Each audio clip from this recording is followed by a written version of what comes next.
Yeroo keessummaan koo har'a ammoo nama dinqisiifatan nama baay'ee jaallataniif baay'ee kabajan akka ta'e shakkii tokko illee hin qabu. Eenyu seetan? Juhaar. Yaa Juhaar Mahammad. Miidiyaan qabsooftee haqa Oromoon qabu addunyaatti mul'ifte. Yaa Juhaar Mahammad ifti kun siin ifte.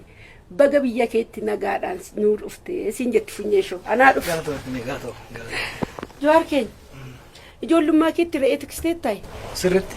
Sirriitti. Kanaaf kan obsa qabaatte. Bakka nadhiittee hin jiru gamma miila. Ogaayetta namni re'ee tiksee hoolaas horiirraas obsa qaba.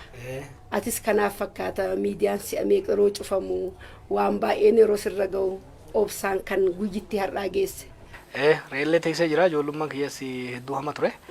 Ijoollummaa dhagaa mukatti bu'aatiin guddadhe kanaaf obsa horadhe. Obsa qabdaa jechuudha. Juhaar baay'inaan ispoortii mana biiroodha. Ani garuu gara gama kootti maaliin yaadaa jira xiyyaaruma tokko toon bitee kennaa sii kenne. Birrii meeqa xiyyaarri? Xiyyaarri moo warra durayyii kana gaafan. Isaanumaan gaaffee. An xiqqeetu waggatuma xiqqeetaa koo hin beeka. Ani jedhu mee har'a kaleessa yeroo qabsoo eegalte yeroo haqa Oromoo dubbachuu jalqabde guyyitti har'arra geenye kanarra.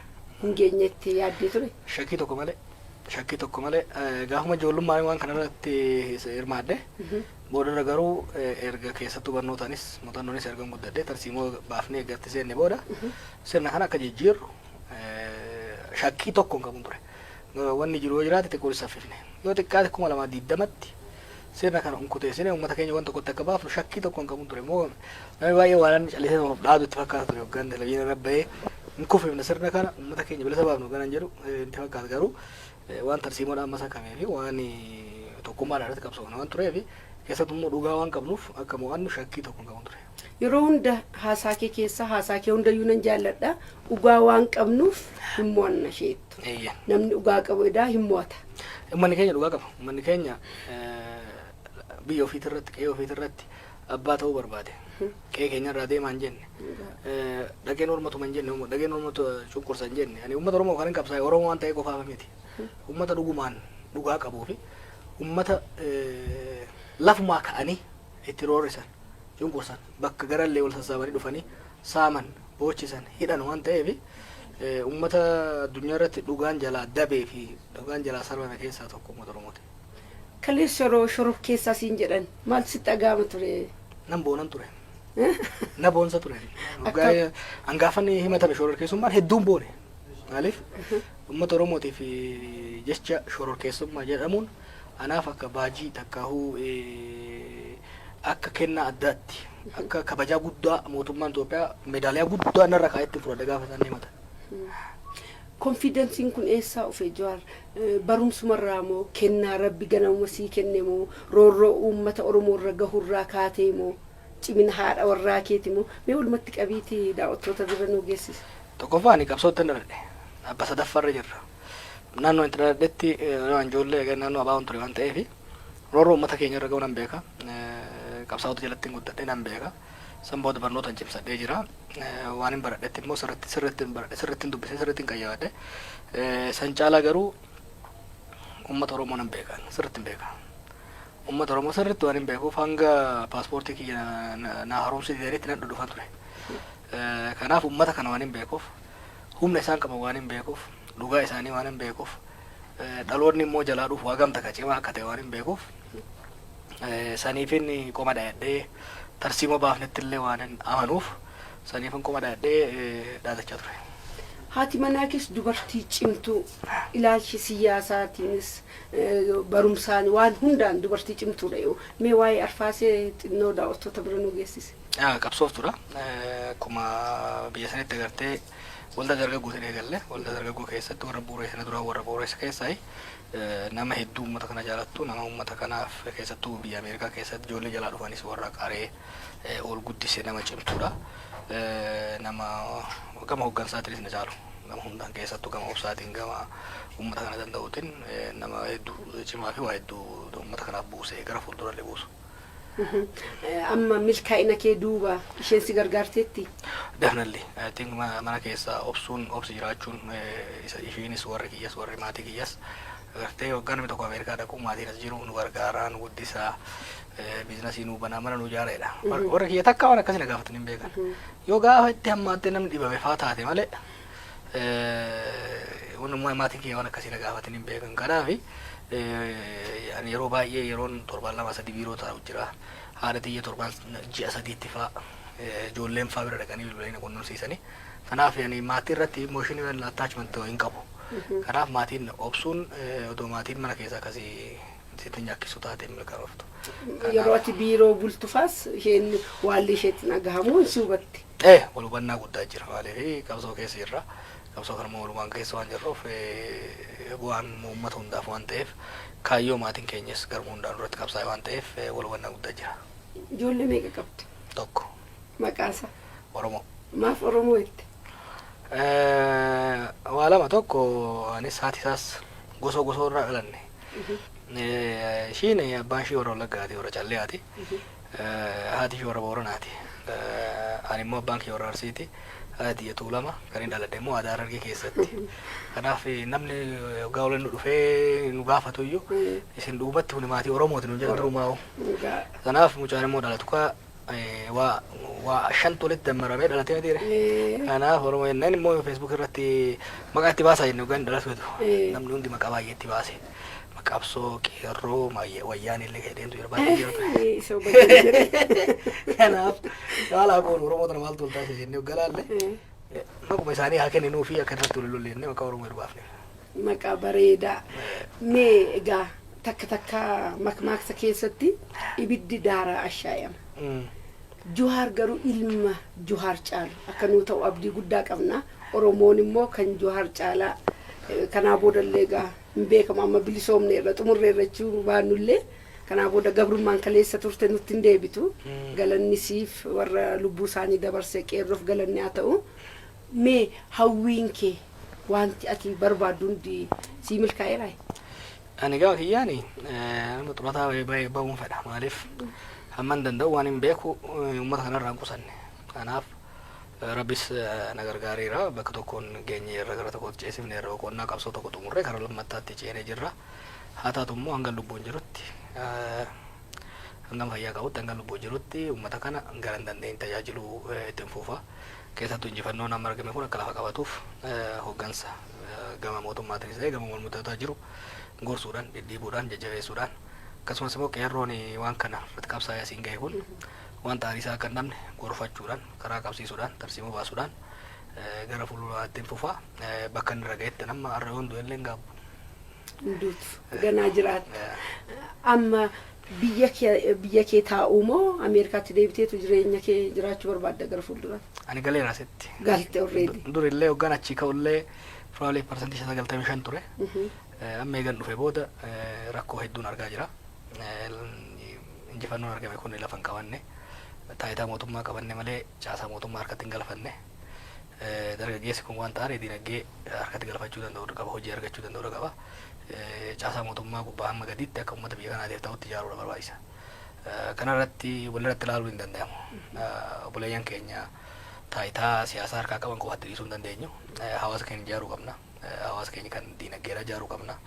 Artistoota keenya ijaaruu qabna. Dargaggeessa kana ijaaruu kanarratti ittiin deemuu barbaachisa. Kanaaf hojii guddaa jira. Kanaaf beekumsa hin qabuunii fi humna hin qabuun akka waan beeksanitti hojjechaa turetti amma garuu hedduun itti amane. Kanaaf biyya kana galee amma danda'ametti obboleeyyan kee wajjin hojjechuun barbaada. Baay'ee gaariidha. Aartii keessa maal jaallatte? Aartii ani sirba dhaggeeffadha. Dur nan barreessan ture beektaan. Maal? Dur walaloo san barreessan ture. Inni amma walaloo kan sirba tokko nuu jechuu dandeessaa? Sagaleen kiyya nama ari'a. Laaliituma takka kaabbitoota akka Kaalib irraa warra durii keessaa ka Aadam Haaruun tokkuma weeranuu kaa'e. Atumtotoo sagaleetiin garuu lakki televiina jedhamni uummanni televiina cabsa. Otoo an barbaadde dubbatte siif televiina cabsa ani dhaggeeffatu malee. Dubbii kiyya jaalatan sirba kiyyaan dubbii kana iyyuu jala balleessuu barbaadu. Gara fuulduraa wannis waan koomedii nama bashannansiis tariyyoota kee baay'ee bohaarsi ta'an kun amma mugaadha. yeroo tokko yeroo mataa kee dhiguu fi xiqqoo ol boorsu barbaannu yeroo tokko nan qoosa. Siirias ta'uu bara amman baradheen. An gaafa ijoollee nama hedduu taphatu nama hedduu lolus nama hedduu taphatus amma actually afaan adabaatu amman baradhe duraan hedduu nama arrabsan. An amma sirna barachuutti hin jira. Warruma Harargeetu ifa dubbata arrabsootu hin ta'in garaatti qabachuu hin danda'anii uummata beekaadha uummata sabboonaadha ifa waan dubbatanii fi komeedii dandeessa taanaan garuu fuunyee shoorratti diraamaa tokko faa komeedii faa si hojjechiif nagar fuuldura. Gatiin sirrii taanaan uma. Siif gatii madaan kaffaluu hin danda'u. Galanni kee walumatti qabne bilisummaa uumaan sii deebisna kan kee. Mee gara fuulduraas yookaan Oromoos yeroo keegaa yeroo dhiphoo akka taate nan beeka. Qeerroottis uummatuma Oromootti maal jetta? As geenyee jirra. Laaftu hin geenye kan akka yaadatan hin barbaada. Nama hedduudha gaara keessatti dhabne, nama hedduutu mana hidhaatti dhabne, nama hedduudha allaattiin nyaatte, hedduudha qurxummiin nyaatte. Jarmanitti beektaa ijoolleen Jarman hoggaa qoostu qurxummiin galaanaatu afaan Oromoo haasofte hin jaan. Kuni qoosaa miti namni keenya waan xiqqaa keessa hin dabarre. Laaftutti hin arganne. Namni keenya xiqqoo irraanfachuullee eegala. Oromis xiqqoo waan nuti finne kana laaffisee ilaalaa fakkaata. Kanaaf Oromas yaadachiisuu ofii yaadachiisuu barbaachisa waan irra dabarre. Waan nu irraas kun. Waan laafaa miti. Wareegama guddaa, aarsaa guddaa, hiraara guddaa keessa dabarreeti. Waggoota 50 dabre kana as geenye. Tokko san yaadachuu qabu manni. Lammaffaa immoo san yaadachaa buleen keenya kan dhiiga isaanii jeessanii lafee isaanii bittimsanii ofiifi miti. Uummanni keenya kan irraa hafe dhaloonni keenya nu duubaan dhufaa jiru akka keenyatti roorroo akka hin dhaallefi, akka keenyatti gabrummaa akka hin dhaallefi, akka keenyatti biyya ofii irratti hiyyoomanii baqachuu akka hin dhaallefi. Kanaaf isaan yaadachuu jechuun wareegamtoota keenya kabajuu jechuun akeekaaf kaayyoo isaan irratti wareegamanii san bakkaan gahudha. San bakkaan gahuudhaaf ammoo hojii guddaa gaafata. Yeroo ammaatti irratti hamma tokko xiqqoo obsuu fi tasgabbeessuu gaa jennu garuu galaanii rafuu miti. Yeroo rafnullee ija takkaan barannee rafuu danda'uudha qabna. Kanarratti cimsinee hojjechuudha qabna. Biyya tana gara sirna dimokiraasiitii fi nagayaatti ceesuu qabna. Ormi nu shakka. Shakkii kanammoo waywaachuudhaan fi kakachuudhaan amansiisuu hin dandeenye hojii qofaan. Dura Oromoon homaa fiduu hin danda'u. Mootummaa jijjiiruu hin danda'u. Oromoon tokko ta'uu hin danda'u jaan. Tokko taanee itti agarsiifneerra. Mootummaa amma dilbii ga'u san lafaan geenye itti agarsiifnee jirra. Waa hedduutti agarsiifnee jirra. Amma immoo Oromoo waluun bulchuu Itoophiyaa bulchuu dhiisii jedhan. Biyya sin bulchina. Itti agarsiifna. Bulchuu hoggaa jechuun dhiituu miti. Tarsiimoof imaamata sirriitiin biyya tana gara sirna dimokiraasii ceesisuu danda'uudha qabna. Hiyyummaa warri dura saamichaa irra ture.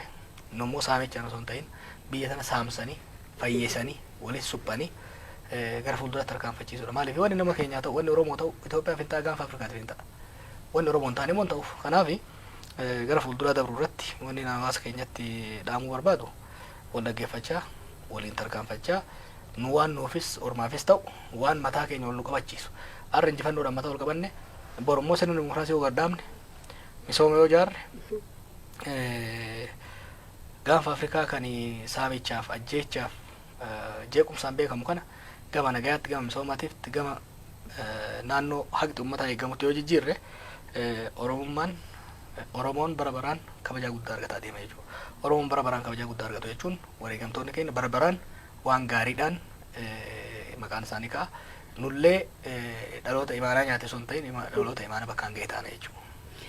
Amma warra obboloota keenya taayitaarra jiranii obsa baay'isanii obsi isaanii kun immoo nu tuffachiisee uummanni. Kanoo maa jettati? Maallee akka ormaatti shibilliqiin adeemnu barbaadan akkas miti. Akkas miti suni namicha Liibiyaa tokko maal jedhee abbaan bilisummaa isaanii lola warra Awurooppaa wajjin hoggaa lolani warra Awurooppaa hoggaa loltoota Liibiyaa qabe hin ajjeesa hin reeba. Inni immoo hoggaa faranjoota kana lola irratti qabe fuudhee nyaachisee tottolchee of bira keessa lolaniin warri isa jala jiru.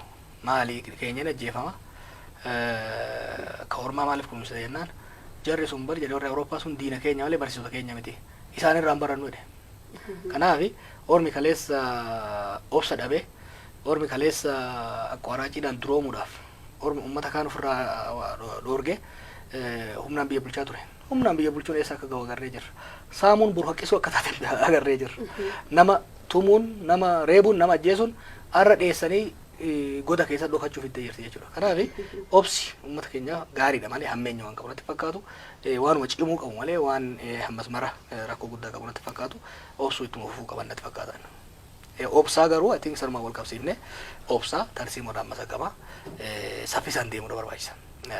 Obsi erguun dhaqxu sirni tun amma booda nu harkaan baatu gara isiin deemtu jiru wanni barbaachisu maali saffisaan tarsiimoodhaan wal hubannaadhaan wal dhaga'iitti deemuu barbaachisa.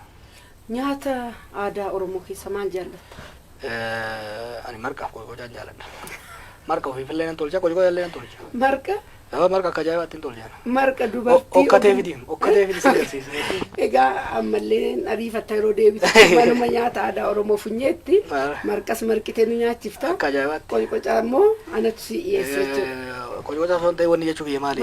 Ukkaamsa. Ukkaamsa baay'ee. Maarree qoyqocaa maan hojjetama? Maarree. Fooniif qoyqocaatiin hojjetama. Jawaar keenya wanti si bashannansiisu si waan yoon kana hojjedheen bashannana yookaan ispoortii ta'uu danda'a sirba ta'uu danda'a walaloo maaltu si bashannansiisa? Ana mana ispoortii hojjetu fakkaadha. Marqa nyaata kanaaf akkasuma. Ani yeroo inni garuu manguddoo jira haasa'e bilbila kaasee yeroo dheeraa bilbilaan haasa'e namoota adda addaa bilbilee haasa'uu fi yaada isaanii dhaga'uu nan jaaladha. Yeroo kaan ammoo TV shoon laala. Filmii muuviillee laalu TV show diraamaa walitti aanu kana kan nan laala waa hedduu irraa barata. Funyee shoo ilaaltee beekta? Nan laala yeroo argadhetti nan laala. Abdii isaanitti waan erguufi. Sheer godhi waan itti erguuf. Yeroo kee warqee aarsaa gootee waan naa kenniteef maqaa koof maqaa daawwattoota televezyiinii OBN hedduun si galateeffadha hedduun si kabajaa waan yaaddee hundi siifaa milkaa'uun jedha.